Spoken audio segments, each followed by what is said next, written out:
नमस्ते दोस्तों। आज से हम लोग एक नया टॉपिक स्टार्ट कर रहे हैं, रिलेशंस। तो चलिए इसके बारे में हम लोग पढ़ते हैं। सबसे पहले हम लोग जानेंगे ऑर्डर्ड पेयर। ऑर्डर्ड पेयर, ये ऑर्डर्ड पेयर क्या होता है? ऑर्डर्ड पेयर हमारा, अगर आप देखें तो ये होता है कि N ordered pair is a pair of objects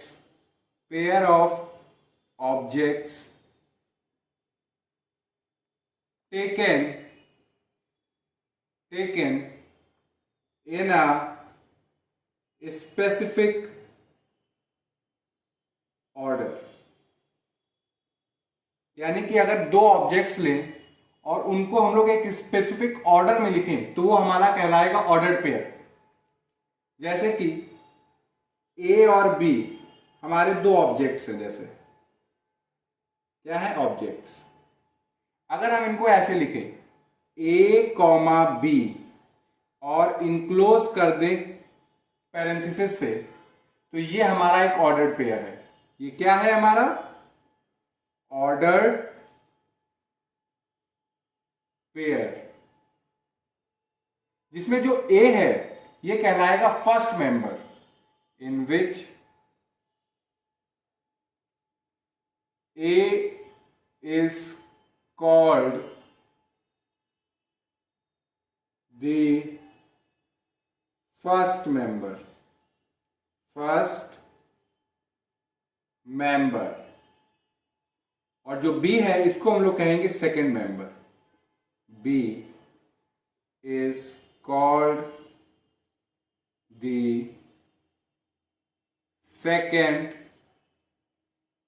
member. कहने का मतलब क्या है कि ये जो ऑर्डर्ड पेयर है इसके लिए हम लोग क्या करेंगे, दो ऑब्जेक्ट्स लेंगे, उनको कॉमा से सेपरेट करेंगे और क्लोज पैरेंथेसिस से बंद कर देंगे।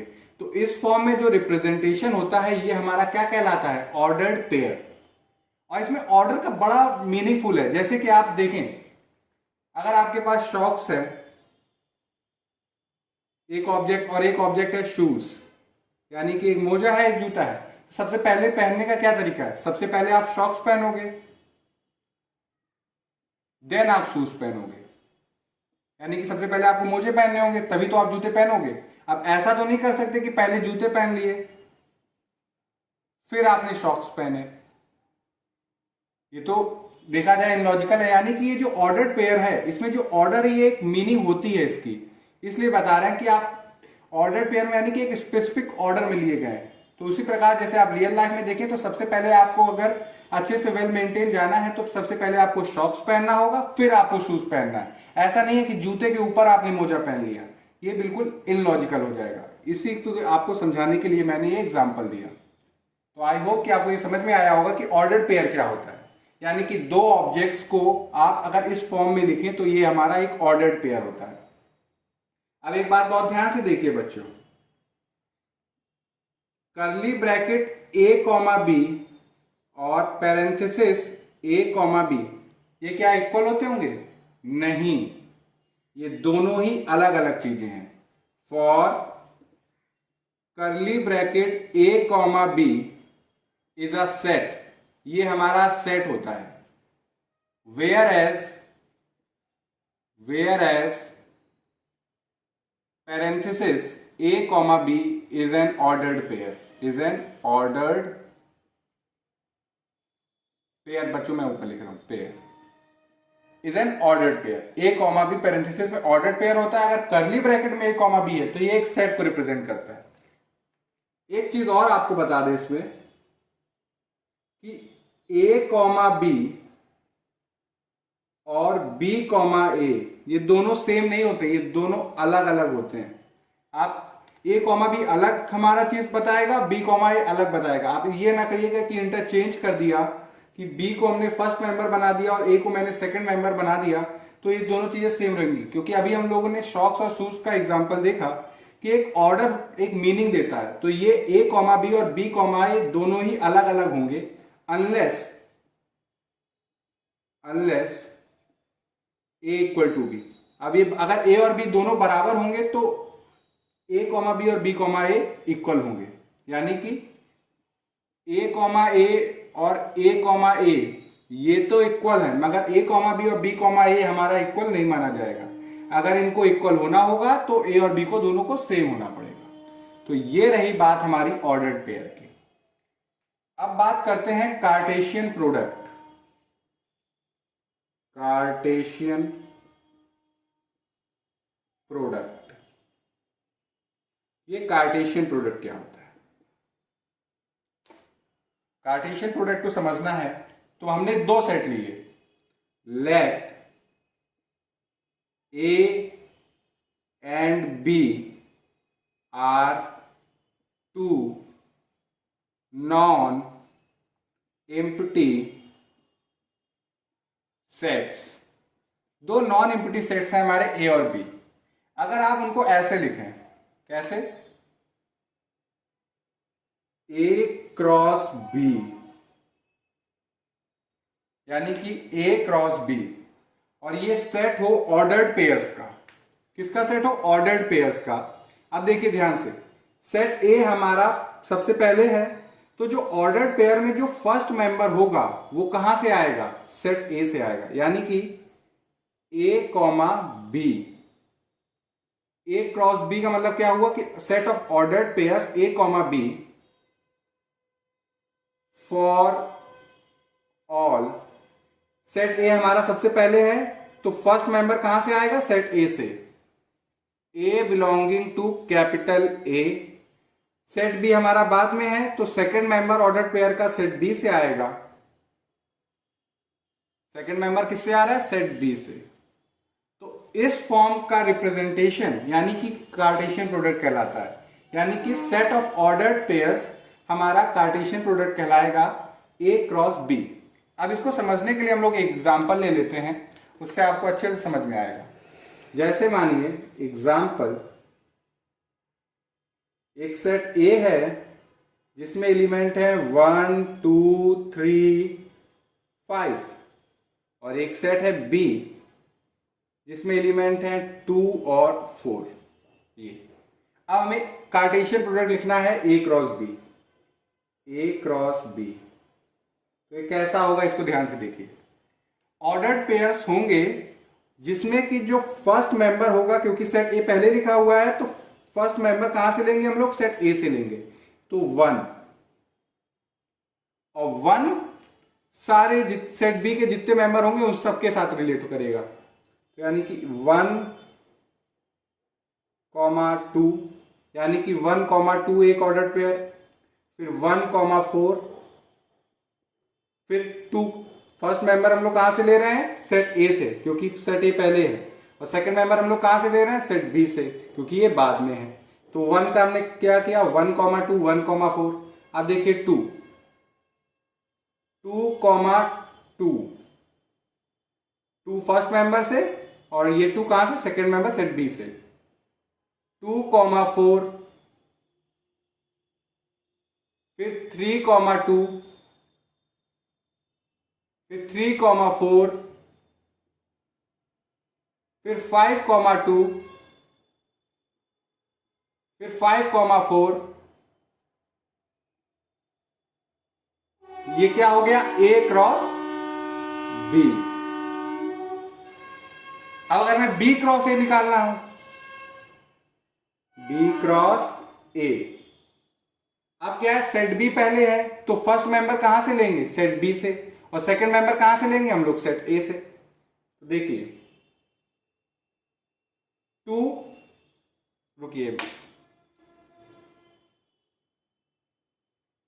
2, 1, फिर 2, 2। फर्स्ट मेंबर ए भी हम लोग का चल रहा है, सबसे हमें करना है ऑर्डर पेयर बनाना है, जितने भी हमारे सेट ए के एलिमेंट है। 2, 2, फिर 2, 3, फिर 2, 5। 2 के सारे हमने रिलेट कर लिए 5 ए से। अब 4 को लीजिए, 4 हमारा सेट बी से है, ये फर्स्ट मेंबर होगा क्योंकि ये सेट बी से ले रहे हैं। तो 4, 1, 4, 2,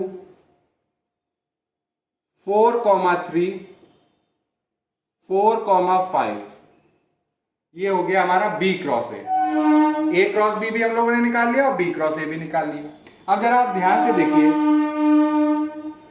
ऑब्जर्व करिएगा पहली चीज, क्या ए क्रॉस बी और बी क्रॉस ए इक्वल है?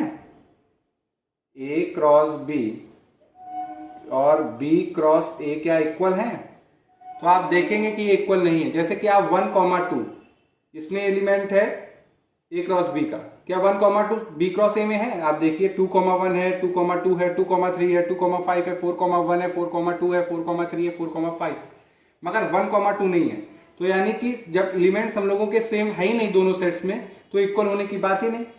तो ये बात बिल्कुल मन से हटा दीजिए कि ए क्रॉस बी और बी क्रॉस ए इक्वल होंगे।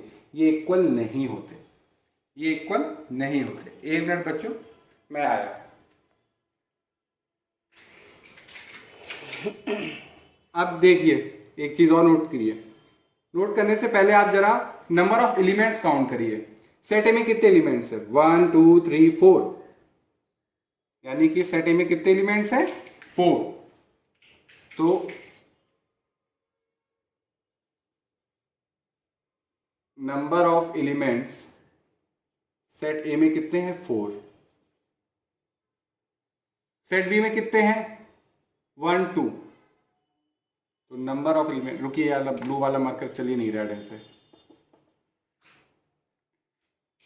Number of element set A में कितने हैं? 1 2 3 4। 4। Number of element set B में कितने हैं? 1 2। अब जरा ए क्रॉस बी में देखिए नंबर ऑफ एलिमेंट्स कितने हैं? 1 2 3 4 5 6 7 8। नंबर ऑफ एलिमेंट्स हमारे ए क्रॉस बी में कितने हैं? Number of elements A cross B में 8। और बी क्रॉस ए में जरा काउंट करिए तो 1 2 3 4 5 6 7 8। नंबर ऑफ एलिमेंट्स इसमें भी कितने हैं? 8। तो इससे कंक्लूजन हमारा एक और निकला, वो ये कि ए क्रॉस बी और बी क्रॉस ए भले इक्वल ना हो, मगर उनके नंबर ऑफ एलिमेंट सेम होंगे। यानी कि हम कह सकते हैं, ये रिजल्ट भी है हम लोगों का, क्या कि n number of elements A cross B के number of elements B cross A के इक्वल होते हैं। ये हमारा एक रिजल्ट है। पहला कि A cross B B cross A हमारे अलग अलग होते हैं, इक्वल नहीं होते। दूसरा, अगर A cross B B cross A के नंबर ऑफ एलिमेंट्स हमारे सेम होते हैं। तीसरा रिजल्ट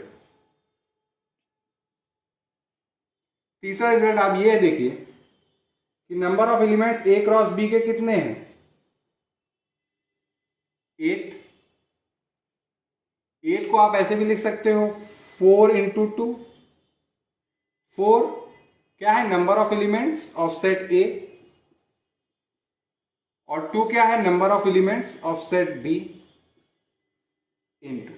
यानी कि एक रिजल्ट ये भी है इन जनरल कि जो number of elements A cross B के अगर आपको निकालना है, यानी कि ए क्रॉस बी में कितने मेंबर्स हैं, ये एलिमेंट्स कितने हैं, उनको अगर आपको जानना है तो आप जो सेट ए है उसके नंबर ऑफ एलिमेंट्स निकालिए, सेट बी के नंबर ऑफ एलिमेंट निकालिए और उनका मल्टीप्लाई कर दीजिए, तो आपको मिल जाएंगे number of elements of A cross B. ये भी एक रिजल्ट। फोर्थ रिजल्ट, यानी कि अगर हम कह रहे हैं कि ए क्रॉस बी और बी क्रॉस ए ये अगर इक्वल है, अगर ये इक्वल है तो ये इंप्लाई क्या कर रहा है कि ए और बी जरूर इक्वल होंगे, तभी ए क्रॉस बी और बी क्रॉस ए इक्वल है। यानी कि A cross B Cartesian product और B cross A Cartesian product तभी इक्वल माना जाएगा जब सेट ए और सेट बी दोनों सेम ही होंगे। अगर ए और बी हमारे सेट दो सेम है तो ये इंप्लाई करता है कि इधर से भी कि ए क्रॉस बी और बी क्रॉस ए भी इक्वल होंगे। तो ये रही बात कार्टेशियन प्रोडक्ट की। अब जो हमारी हेडिंग थी आज की, अब उसको हम लोग पढ़ने जा रहे हैं, यानी कि रिलेशंस।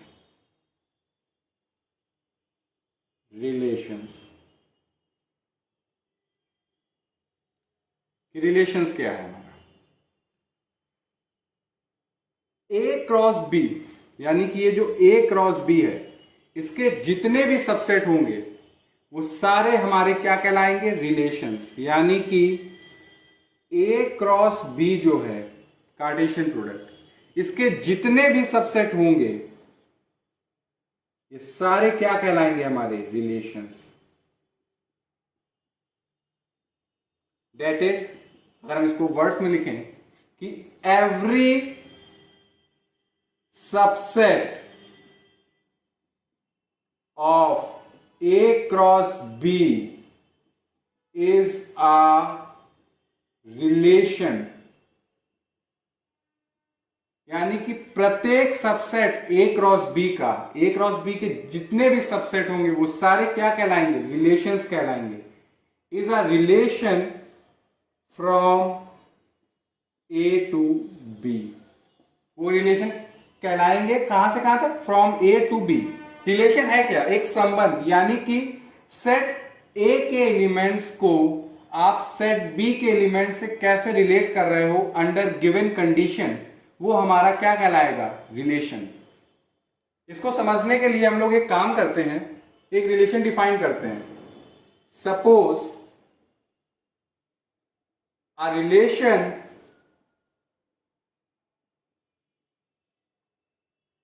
कैपिटल R, एक कैपिटल R हमने रिलेशन लिया from A to B।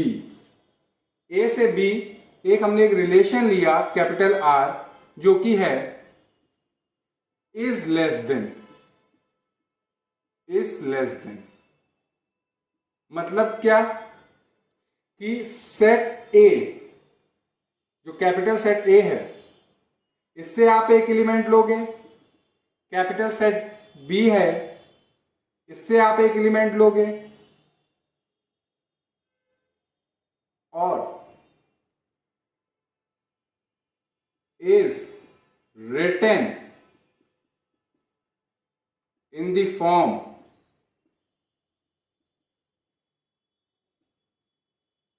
A is related to B। यानी कि अगर हम ऐसे लिख रहे हैं कि A is related to B means which means कि A is less than B। A is less than B।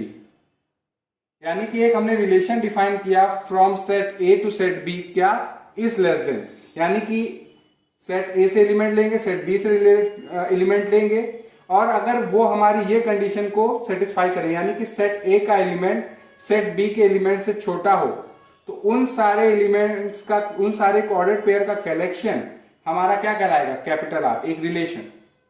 That is, यानी कि A कॉमा B हमारा R में तभी से आएगा अगर वो ये कंडीशन को सेटिस्फाई करे। यानी कि अब जैसे ये हमारा सेट दिया हुआ है A 1 2 3 5 और सेट B है 2 4, और हमारा रिलेशन क्या है, यानी कि सेट A के एलिमेंट को सेट B से कैसे रिलेट कर रहे हैं कि सेट A के एलिमेंट छोटे हों सेट B के एलिमेंट से। तो देखिएगा आप इसको, 1 क्या 2 से छोटा है, ऑब्वियस सी बात है, तो ये आ जाएगा 1,2। 1 क्या 4 से छोटा है, ऑब्वियस है, तो 1,4 भी आ जाएगा। अब 2 से छोटा है, नहीं ऐसा नहीं है, तो इसको हम लोग नहीं लेंगे। 2 क्या 4 से छोटा है, यस 2 4 से छोटा है, इसको हम लेंगे। 3 क्या 2 से छोटा है, नहीं 3 तो बड़ा होता है 2 से, तो इसको नहीं लेंगे। 3 क्या 4 से छोटा है, यस इसको हम लेंगे, क्योंकि हमारी कंडीशन क्या चल रही है कि A स्मॉल ए हम लोग सेट A से ले रहे हैं, स्मॉल B हम सेट B से ले रहे हैं, और कंडीशन क्या है, यानी कि रिलेशन क्या है, इज लेस देन। यानी कि आप एक सेट A के एलिमेंट सेट B से इस प्रकार से आप रिलेट करें कि जो सेट A के एलिमेंट है वो छोटे हों सेट B के एलिमेंट से। तो आप देखिए 1 हमारा सेट A का एलिमेंट है और 2 हमारा सेट B का एलिमेंट है, और आप देखिए कि 1 हमारा छोटा है 2 से। इसी प्रकार 1 is less then 4, 2 is less then 4, 3 is less then 4। अब आइए 5 क्या 2 से छोटा है, नहीं। 5 क्या 4 से छोटा है, नहीं। तो हमारा ये क्या हो गया, रिलेशन बन गया। यानी कि ये हमारा क्या हो गया, कैपिटल R, जहां पे आप देख सकते हैं। और आप ध्यान से देखिए 1,2, 1,4, 2,4, 3,4, ये सारे सेट ए क्रॉस बी में प्रेजेंट है। 1,2 भी है, 1,4 भी है, 2,4 भी है और 3,4 भी है। तो यानी कि ये क्या हुआ, कैपिटल आर क्या है, सबसेट ही हुआ ना ए क्रॉस बी का। ए क्रॉस बी का क्या हुआ है, आर, कैपिटल आर सबसेट हुआ। तो ये क्या हुआ, एक रिलेशन। तो कहने का मतलब क्या है कि ए क्रॉस बी के जितने भी सबसेट्स होंगे वो सारे क्या होंगे, रिलेशंस। यानी कि subsets of A cross B क्या है, रिलेशन। यानी कि अगर हम इसको लिखें कि capital R is a relation from A to B, यानी कि अगर हम कहते हैं कि आर हमारा कैपिटल आर रिलेशन है फ्रॉम ए टू बी, तो ये क्या इंप्लाई करेगा, ये इंप्लाई ये करेगा कि कैपिटल आर हमारा सबसेट है ए क्रॉस बी का। यानी कि ए क्रॉस बी के सबसेट है आर। अगर कोई ए क्रॉस बी का सबसेट है तो क्या इंप्लाई करेगा कि वो रिलेशन है फ्रॉम ए टू बी। ये हमारा इंपॉर्टेंट रिजल्ट है।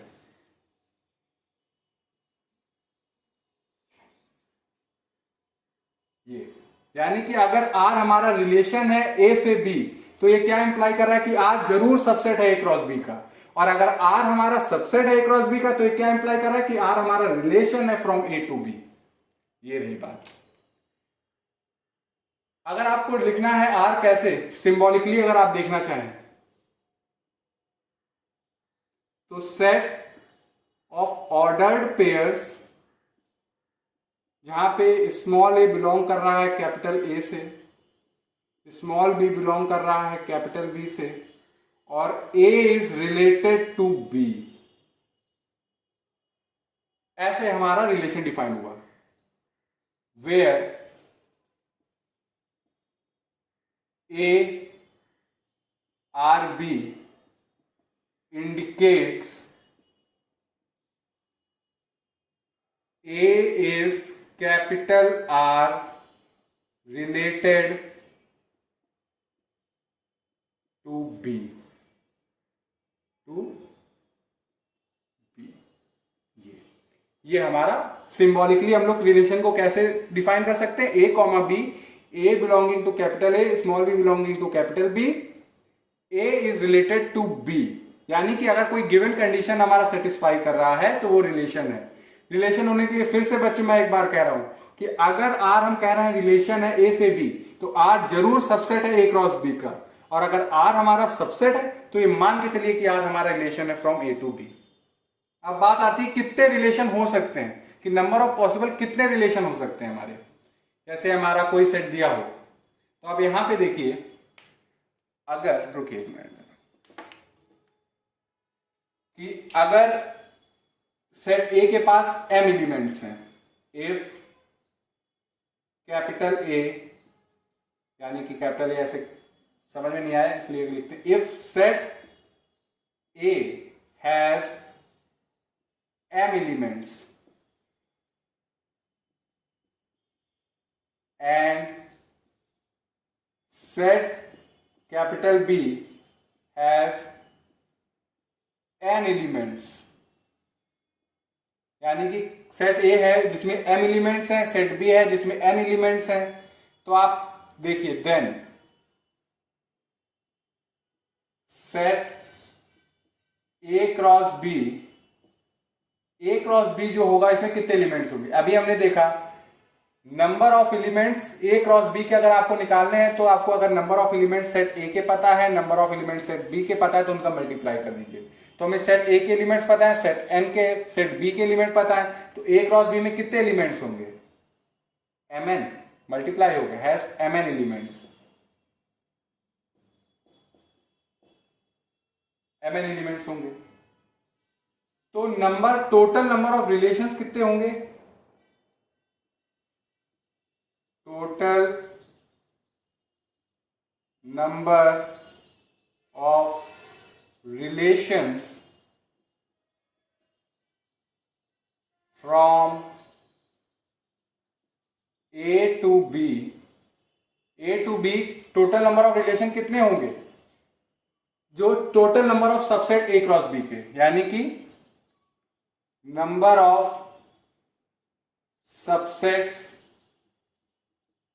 ऑफ ए क्रॉस बी, यानी कि ए क्रॉस बी के जितने भी सबसेट्स होंगे वो सारे क्या होंगे, रिलेशंस होंगे। तो total number of relation from A to B कितने होंगे, तो वो होंगे हमारे 2 की पावर mn।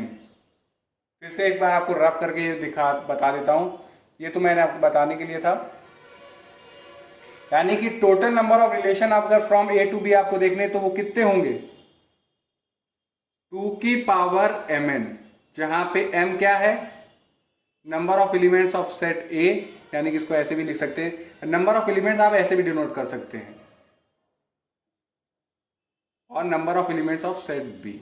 यानी कि अगर टोटल नंबर ऑफ रिलेशन देखने ए टू बी तो कितने होंगे, 2 की पावर mn। यानी कि आप क्या करिए, सेट ए के एलिमेंट्स पता हो, सेट बी के एलिमेंट्स पता है, इन दोनों का मल्टीप्लाई करिए और फिर 2 की पावर mn।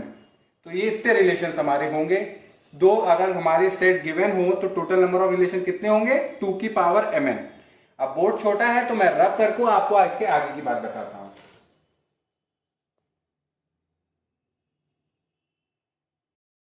चलिए एक और एग्जांपल हम लोग लेते हैं। एग्जांपल, एक सेट लिया हमने ए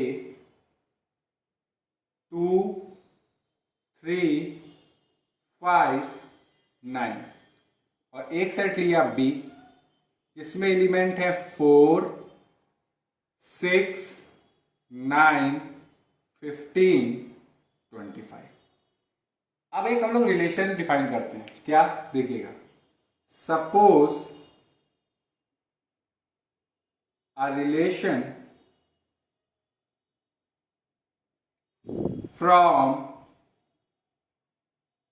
A to B is expressed by a statement is a divisor of। यानी कि एक रिलेशन हमें बनाना है ए से बी, और स्टेटमेंट क्या दी हुई है, यानी कि क्या चीज है जिससे हम लोग जोड़ेंगे सेट ए और सेट बी को, वो ये है कि is a divisor of B, is a divisor of. यानी कि इसके लिए हम एक सेट कंसीडर करेंगे, यानी कि एक सेट भी तो कंसीडर करना है रिलेशन। रुकिएगा बच्चों,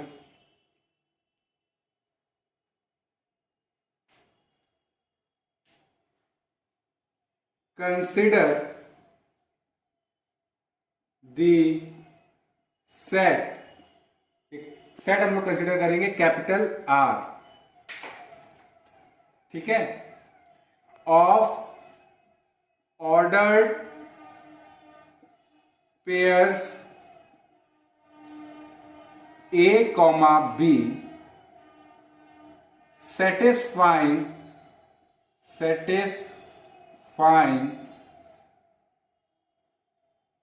A is a divisor of B, जहां पे A हमारा आ रहा है सेट A से, B आ रहा है हमारा सेट B से। यानी कि हमें दो सेट दिए हुए हैं, एक रिलेशन क्या स्टेप, एक स्टेटमेंट दी हुई है कि इज अ डिवाइजर ऑफ, तो हमें एक रिलेशन बनाना है सेट ए से सेट बी, वो यानी क्या, is a divisor of B. यानी कि हमें सेट ए का एक ऐसा एलिमेंट लेना है जो सेट बी के उस एलिमेंट को पूरा पूरा डिवाइड कर जाए। तो जैसे 2 हमने यहां से पिक किया, तो क्या 2 पूरा पूरा 4 को डिवाइड कर रहा है, बिल्कुल। तो ये आएगा हमारा 2,4, ये सेट आर है। इसमें हम सारे ऑर्डर्ड पेयर रखेंगे जो हमारी ये गिवन कंडीशन को सेटिस्फाई करेंगे, a is a divisor of b. क्या 2 पूरा पूरा 6 को डिवाइड करता है, यस, तो ये भी रहेगा। क्या 2 पूरा पूरा 9 को करता है डिवाइड, नहीं रहेगा। 2 15 को करता है, नहीं। 2 25 को करता है, नहीं। 3 को देखिए, 3 क्या 4 को डिवाइड करता है पूरा पूरा, नहीं। 3 क्या 6 को डिवाइड करता है, यस। हमें इज अ डिवाइजर, यानी कि 3 इज अ डिवाइजर ऑफ 6, यानी कि 3 पूरा पूरा डिवाइड कर रहा है 6 को। 3 क्या 9 को कर रहा है, बिल्कुल। 3 क्या 15 को कर रहा है? बिल्कुल हाँ। 3 का 25 को नहीं कर रहा है तो नहीं लेंगे। 5 5 4 को कर रहा है नहीं, 5 6 को कर रहा है नहीं, 5 9 को कर रहा है नहीं, 5 15 को कर रहा है तो ये आ जाएगा हमारा। 5 25 को कर रहा है इसलिए इसको भी ले लेंगे। अब 9 ना 4 को पूरा पूरा डिवाइड कर रहा है, 9 ना 6 को कर रहा है, मगर 9 9 को डिवाइड कर रहा है पूरा, 9 9 को डिवाइड कर रहा है। तो ये हमारा रिलेशन बन गया। और ये रिलेशन कैसे बना? इस स्टेटमेंट से। ये जो हमारी स्टेटमेंट दी हुई थी a is a divisor of b, तो इसके लिए हमने ये सेट बना। अब ये आपके लिए वर्क है कि आप ए क्रॉस बी निकालिएगा। आप ए क्रॉस बी निकालिएगा तो आप देखेंगे कि ये सारा जितना भी ये पूरा सेट है ये ए क्रॉस बी में होगा, यानी कि आर हमारा सेट होगा, सबसेट होगा ए क्रॉस बी का। आप ए क्रॉस बी निकालिएगा, आप देखेंगे सारे एलिमेंट ए क्रॉस बी में मौजूद होंगे। तो यानी कि आर क्या है? सबसेट है ए क्रॉस बी का। यानी कि अगर आर हमारा सबसेट है ए क्रॉस बी का तो ये क्या इंप्लाई करता है कि आर हमारा रिलेशन है ए से B. R is a relation from A to B. अब आपको देखना है कि ये दो सेट दिए हुए हैं तो टोटल नंबर ऑफ रिलेशन कितने बन सकते हैं, यानी कि कितने हमारे रिलेशन बन सकते हैं, यानी कि total number of relation from A to B. Total number of relation निकालने ए टू बी तो क्या होंगे? 2 number of elements of A, number of elements of B और उनका प्रोडक्ट। अब देखिए नंबर ऑफ एलिमेंट्स ए में कितने हैं? 1 2 3 4। नंबर ऑफ एलिमेंट्स बी में कितने? 1 2 3 4 5। यानी कि टोटल कितने हम लोगों के रिलेशन बन सकते हैं? 2 की पावर 20, यानी कि इतने रिलेशन हम लोग बना सकते हैं। किससे? ए से बी। अगर हम लोग कहते हैं रिलेशन फ्रॉम बी टू ए, जब हम कहते हैं रिलेशन फ्रॉम बी टू ए तो ये क्या इंप्लाई करता है कि हमें ऐसे सबसेट लेने हैं जो कहां से आ रहे हो? बी क्रॉस ए से। जब हम लोग कह रहे हैं फ्रॉम बी टू ए तो यानी कि हमें कौन कौन से सबसेट लेने हैं जो बी क्रॉस ए से आए। और जब कहते हैं relation from A to B तो कौन से कहां से ले रहे हैं? ए क्रॉस बी से। यानी कि जहां से स्टार्टिंग है वो सेट हमारा आगे होगा और जो बाद में टू जहां जाना है यानी कि वो बाद में होगा। तो दोनों चीज अलग है। Relation from B to A is a subset of B cross A, relation from A to B is a subset of A cross B. अब बात आती है relation on a set. Relation on a set, relation on a set. अभी तक हम लोग क्या कर रहे थे कि दो सेट हमें मिलते थे, उनका कार्टेशियन प्रोडक्ट करते थे और उनके सबसेट्स को हम लोग कहते थे रिलेशन। अब मान लीजिए हमारे पास एक ही सेट हो, ये जो सेट बी है, सेट बी का काम भी सेट ए ही करे, यानी कि एक ही सेट दिया जाए और उसी के साथ अगर आप कार्टेशियन प्रोडक्ट करें और फिर उससे जो हमारा सेट बने उसके सबसेट हमारे कहलाएंगे relation on a set. Relation on a set A, यानी कि रिलेशन ऑन अ सेट एक क्या होता है? रिलेशन ऑन अ सेट एक ही सेट का उसके के साथ कार्टेशियन प्रोडक्ट के जितने भी सबसेट होंगे वो, यानी कि ए क्रॉस ए के जितने भी सबसेट होंगे वो क्या कहलाएंगे? Relation on a set A. तो अगर हम डिफाइन करें तो लिखेंगे कि the relation on a set A is a subset of A cross A, is a subset of A cross A, यानी कि A क्रॉस A के सबसेट क्या कहलाएंगे? Relation on a set A। अब मान लीजिए कि if capital R is a subset of A cross A, that is capital R हमारा क्या है? सबसेट है ए क्रॉस ए का। तो ये क्या इंप्लाई कर रहा है कि आर हमारा रिलेशन है, R is relation on set A, यानी कि अगर कह रहे हैं कि कैपिटल आर हमारा सबसेट है ए क्रॉस ए का, तो ये क्या इंप्लाई कर रहा है कि कैपिटल आर हमारा रिलेशन है सेट ए पे, यानी कि ए क्रॉस ए के जितने भी सबसेट होंगे वो रिलेशन होंगे on a set A itself. अब बात आती है कि टोटल नंबर ऑफ रिलेशन कितने होंगे इसमें। Total number of relations, total number of relations on a set ए, ये होंगे 2 की पावर n डॉट m अभी तक पढ़ा था, क्योंकि एक सेट A था उसके नंबर ऑफ एलिमेंट्स n थे और एक सेट B था उसके नंबर ऑफ एलिमेंट्स m थे। आपकी दोनों ही सेट हमारे A है, तो यानी कि इसमें भी total number of elements n होंगे, इसमें भी total number of elements n होंगे, तो ये होगा m। तो यानी कि 2n स्क्वायर, यानी कि 2 number of elements of A का होल स्क्वायर, वेयर n क्या है, number of elements of set A। यानी कि टोटल नंबर ऑफ रिलेशन कितने होंगे सेट ए में डिफाइंड, 2 की पावर n स्क्वायर। अब 2 चीजें और हम लोग डिस्कस कर लेते हैं आज। पहला, नल और वॉइड रिलेशन। वॉइड रिलेशन कि नल रिलेशन क्या होता है, यानी कि वॉइड रिलेशन क्या होता है। आपको एक चीज पता है बेसिक सेट थ्योरी के हिसाब से कि सिंस नल सेट फाई, यानी कि प्रत्येक सेट का जो सबसेट एक होता है वो एम्प्टी सेट तो होता ही होता है, यानी कि since null set is a subset of every set, of every set. ये चीज तो हम लोग को पता है कि एम्प्टी सेट हर सेट का क्या होता है, सबसेट होता है। Since null set is a subset of every set, we find that phi भी हमारा क्या होगा, ए क्रॉस बी हमारा क्या है, एक सेट ही तो है, तो फाई क्या होगा, सबसेट है। फाई अगर हमारा सबसेट है ए क्रॉस बी का, तो ये क्या इंप्लाई करता है, इट इंप्लाइज देयरफॉर फाई हमारा क्या है, ए क्रॉस बी का सबसेट, तो फाई हमारा क्या हुआ, relation. Phi is a relation कहां, ए क्रॉस बी, यानी कि ए पहले है, from A to B, from A to B. हम लोगों को पता है कि हर सेट में एम्प्टी सेट उसका सबसेट होता है हर सेट का, तो ए क्रॉस बी हमारा एक सेट है, तो ए क्रॉस बी का भी सबसेट होगा फाई। तो फाई एक हमारा क्या हुआ, रिलेशन हुआ from set A to set B, और इसी फाई को हम लोग बोलते हैं, इट इज कॉल्ड नल और वॉइड रिलेशन। Void relation.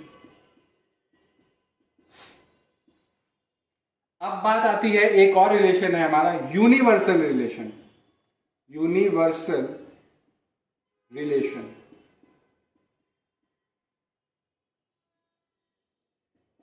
जैसे एम्प्टी सेट हर सेट का सबसेट होता है, उसी प्रकार एक सेट अपने आप में भी सबसेट होता है, यानी कि since every set is a subset of itself, यानी हर एक सेट अपने आप में क्या है, सबसेट अपना। Since every set is a subset of itself, तो हम कह सकते हैं कि we find that A cross B हमारा क्या है, एक सेट ही तो है, तो ए क्रॉस बी का सबसेट होगा ही होगा, क्योंकि हर एक सेट अपने आप का क्या होता है, सबसेट होता है। तो ए क्रॉस बी क्या हुआ, सबसेट हुआ किसका, ए क्रॉस बी का। तो हम कह सकते हैं देयरफॉर,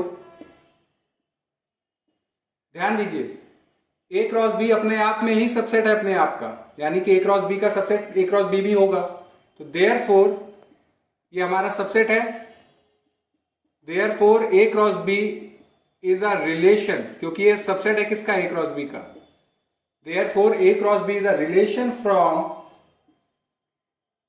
ए टू बी, इसीलिए इसको हम लोग बोलते हैं, it is called universal relation कहां से कहां तक, फ्रॉम ए टू बी। उसी हिसाब से जैसे ये हमारा नल और वॉइड रिलेशन है, कहां से कहां तक, फ्रॉम ए टू बी। तो आज हम लोगों ने ऑर्डर्ड पेयर पढ़े, कार्टेशियन प्रोडक्ट होता है वो जाना, रिलेशन क्या होता है ये जाना, टोटल नंबर ऑफ रिलेशन क्या होते हैं वो पढ़ा, रिलेशन ऑन अ सेट पढ़ा, नल रिलेशन क्या होता है ये जाना, यूनिवर्सल रिलेशन क्या होता है ये जाना। तो आज के लेक्चर में हम लोग यहीं तक रखते हैं। नेक्स्ट लेक्चर में हम लोग domain, range, inverse of a relation ये सब जानेंगे। अगर आपको इसमें कहीं कोई डाउट हो तो आप कमेंट सेक्शन में लिख के बताइएगा। Thank you.